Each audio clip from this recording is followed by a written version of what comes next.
Welcome to BizBlend podcast listeners, the space where strategy meets soul and business growth doesn't come at the cost of your mental health.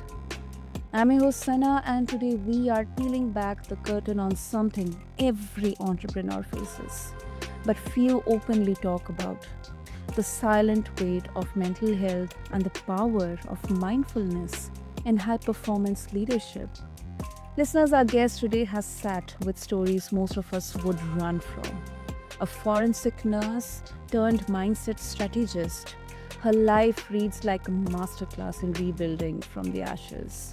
From trauma and burnout to brain rewiring and mindset mastery, she now equips entrepreneurs, leaders, and everyone out there to lead with heart, resilience, and emotional intelligence.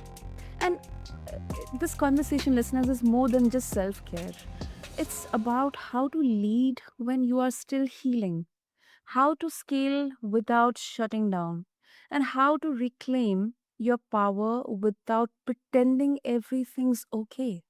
So, wherever you are tuning in from your car, from your office, from your meeting rooms, or your kitchen table, this one's for every founder, CEO, or team leader who's ever felt like they're holding it together just enough to survive.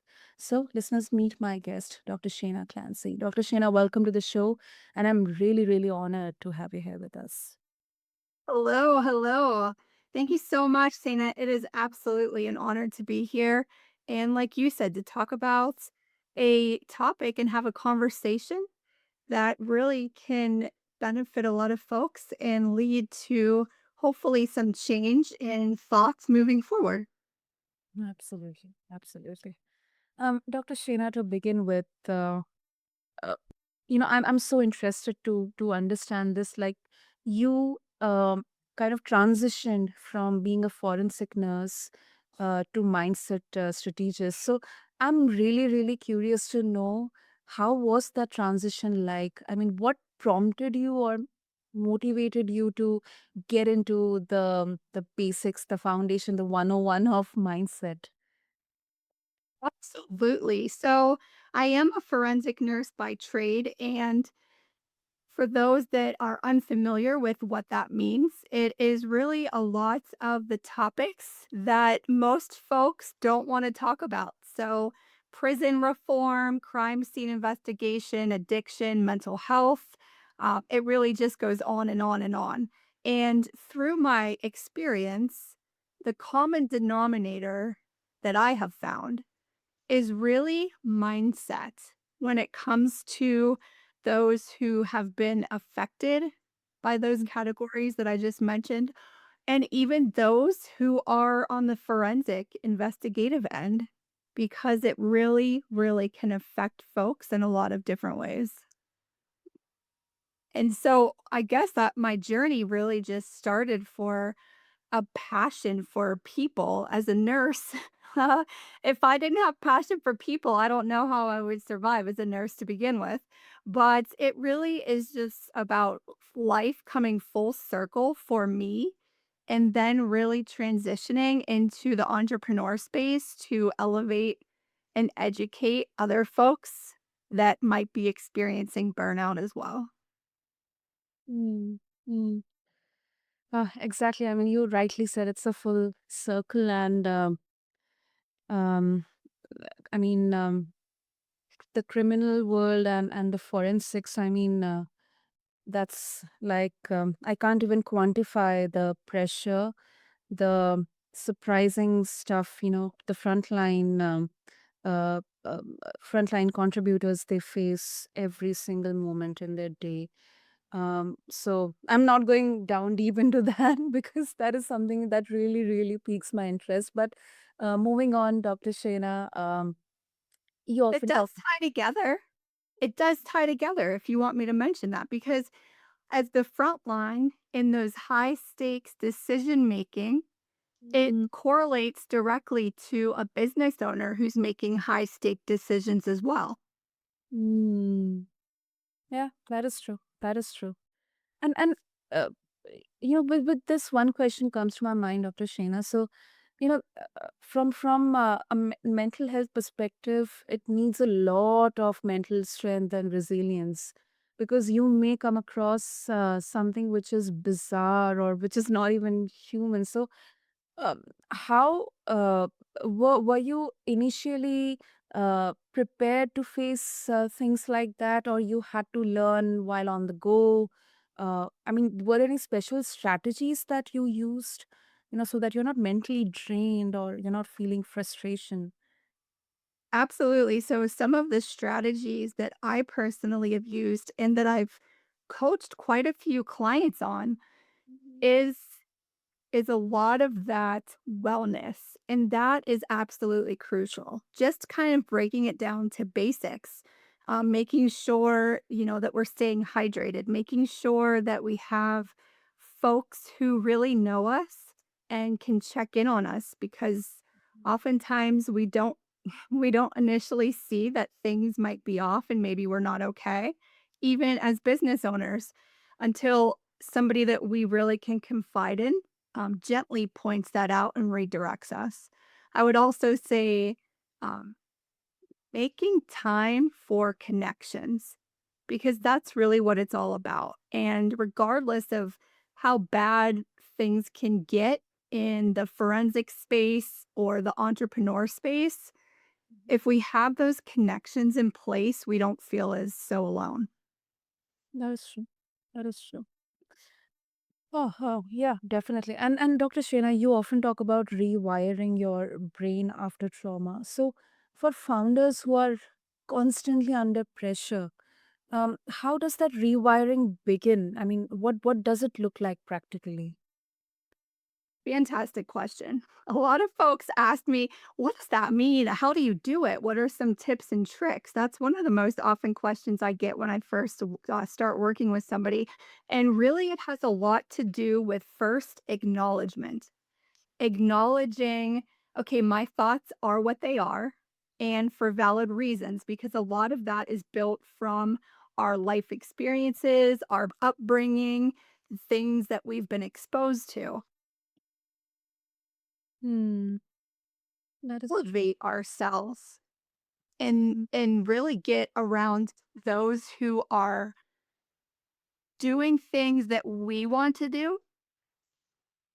It's almost where that rewiring has to take place because, like I like to say, iron sharpens iron, but we also need to kind of level up if we want to get to that next level. And that's where the rewiring takes place to just do that internal inventory and reevaluate our goals and then taking strategic steps to get there. Hmm. I mean, that absolutely makes sense. And I have seen so many entrepreneurs, they hit burnout because it's kind of, it's natural that, to confuse productivity with progress. How do we pause this, long enough? How do we even assess, because most of the entrepreneurs and founders, they would like to see um, almost everything from a numbers perspective. So is it possible to quantify that, okay, let me take a day's break or a 2 days break or maybe a month's break, something like that, to just start with this process? So the biggest factor that would play into that would be somebody's characteristics and how far down the rabbit hole they may be when it comes to burnout. So the sooner that burnout is caught, the quicker it can, be kind of rerouted per se. From personal experience, because I feel like people really want to relate to others, I did not realize that I was experiencing burnout until somebody pointed it out. And that's the most interesting piece is because I can train people, coach people, educate, but sometimes it is really hard to take that internal evaluation and look at what those symptoms of burnout are. So, to really quantify it, it's really about that personal journey, but the quicker that it can be identified, the easier it is going to be to bounce back and reintegrate. Mm. And you really highlighted a very important aspect through your journey, that somebody had to make you acknowledge and realize, and that is, uh, I don't know, it's kind of, the evil thing that we cannot realize until it's too late. We try to ignore symptoms just because it's kind of slowing us down. It's kind of making us disconnect from ourselves and people around us. So we don't want to admit it, because admitting it, then, it will make us stop doing everything else. And especially for a founder or entrepreneur, that can be really detrimental. So I think you really highlighted a very important point in there. Yeah, absolutely. It is so difficult to acknowledge because knowledge is power, and once you once you know something, you cannot unknow it. Yeah, And then you've got to address it or continue down a path that might not be as desirable. true. That's true. Okay. Now, this is quite a common aspect, yet not often talked about. Like, many business owners, they are high achievers. Highly strung. Like, in day to day conversations, we talk about A type personalities and all, but Mm. they are emotionally shut down. Because they don't want to bring emotions into something as practical and numbers oriented, results oriented as business. So, why do you think EQ, or emotional intelligence, it is still so undervalued in leadership circles? While talking about emotional intelligence, it absolutely is it's undervalued, and there's a lot of folks who maybe can't even identify what that is. It's amazing how many, entrepreneurs or just people in general, they hear those letters, but they don't really know what it means. And so I think just taking time for a power of the pause to really see what that means, and if it applies, move forward with it. I love how you brought up about most entrepreneurs being type A, right? Most of us, myself included, have to be organized and very strategic on how we go about things, especially when just starting out if you're by yourself. But Mm, the emotional aspect can also be a sign of burnout because if we're focusing so much on the business and neglecting our family, our friends, our commitments because we're so dedicated to the business aspect of it, that is actually a sign of burnout because you're not able to connect with those folks and you're prioritizing uh, your business above the important things in life. true. That is true. That is true. But also coming from, it's easier said than done. I mean, sometimes it feels like it's a whole mountain, and that balance is it's really hard to achieve. So, and do you have any practical, like doable, um, practices or approach to this, like how we can find balance between both of the aspects?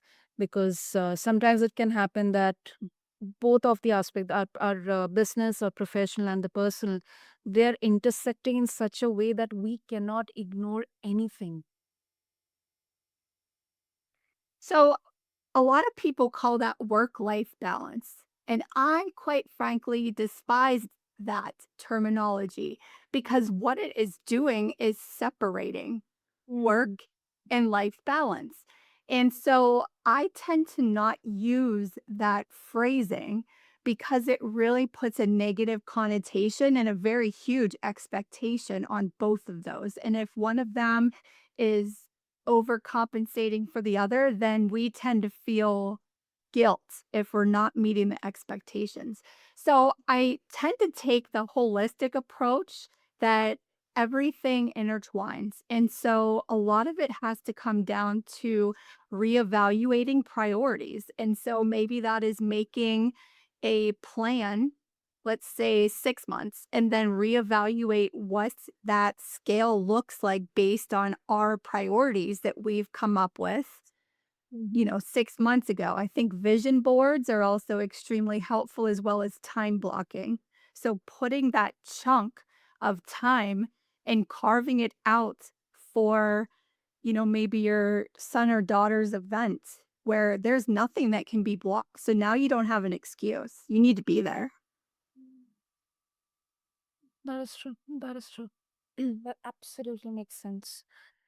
And there's something which you talk about moral injury. To be honest, Dr. Shena, I've heard this for the first time. It's not often used as business, and I hope I'm not wrong. But what exactly does it mean? I mean, how does it show up in the entrepreneurial world, and what's the cost of ignoring it? Oh, this is such a deep question, I think, because the cost of ignoring it is critical. I'm going to go straight to critical because moral injury is when there is a disconnect or a dissonance between one person's moral compass, what they believe in, what is important to them. It might even be a spiritual aspect. And maybe something occurs that is undesirable or not what we had in our deck of cards for life. And I'm going to say, just being raw, right? Since I have that forensic background, what if it is something where there is a traumatic event that happens? Maybe there's, a lot of businesses. I don't know if it's in your location as much, but here in the US, there's been a significant increase for like based on location, like break-ins or, altercations. And so that in and of itself could be moral injury because that might not be how that business owner aligns, but now it's at their front door. And there's that disconnect of how do I move forward from this? Well, I'm still trying to heal from my experience or trauma that occurred. True, true. Yes, yes, we are globally seeing. I mean, this happening.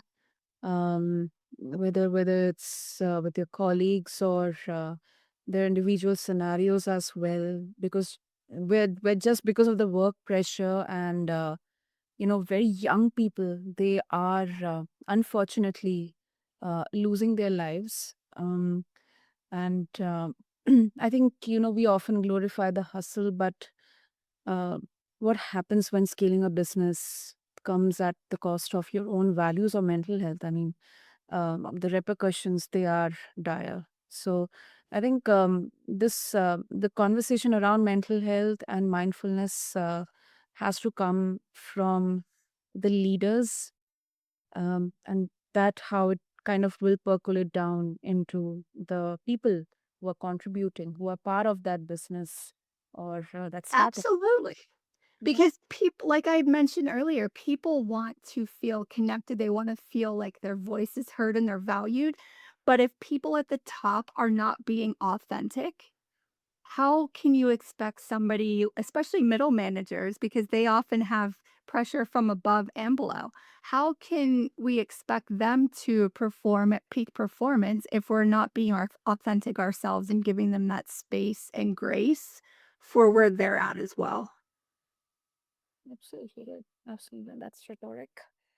Great. So, Dr. Shena, before we conclude this much needed conversation, um, any one or maybe more than one mindfulness or mindset tool that you would recommend, especially for a business owner who is in the middle of chaos, burnout, funding pressure, or team friction, which they can use right now to begin to recalibrate? let's say start with time blocking. Time blocking and being able to pause and reground yourself even in that time block that you create so that there is that reprieve or at least the deep breathing, the grounding where it gives you that permission to let out whatever that frustration is and then the ability to kind of level back up and be able to move forward and make decisions in good faith and not as emotionally tied as they may have been had that been a knee jerk reaction due to stress. Absolutely. And I think more than that also, as you mentioned, first of all, there has to be a self-awareness and acknowledgement that yes, this is something I'm going through and I need to address to it. I need to tend to it. Absolutely. Mhm. Great, great. So, Dr. Shena, if listeners, especially the entrepreneurs or the founders who are listening to this conversation, they would like to connect with you, what would be the best way? Absolutely. My website, which I'm sure you'll provide because my name is a little tricky to spell. So, www.shanaclancy.com. You can also follow me on my socials at Shana Clancy or at Clancy Consulting. And I'm very accessible from there. Brilliant. I'll make sure, Dr. Shena, to have all the links mentioned in the show notes for our listeners. And I really appreciate for this raw, real, and really authentic conversation on healing and high performance coexisting together. Thank you so much, Dr. Shena. This was really, really insightful. Thank you so much. It's been a pleasure. So, to all the entrepreneurs and all the founders, to everyone out there who is listening to this episode, whether you are just launching or scaling fast, today's episode is your reminder, I hope so, that your mind is not a machine, you are not a machine, and your business doesn't have to be built on burnout. This is BizBlend, where we believe that business isn't just numbers and hustle. It is about mindset, mission, and the courage to evolve. To connect with Dr. Shena, just refer to the show notes along with this episode. And until next time, keep blending your brilliance with heart. Thank you.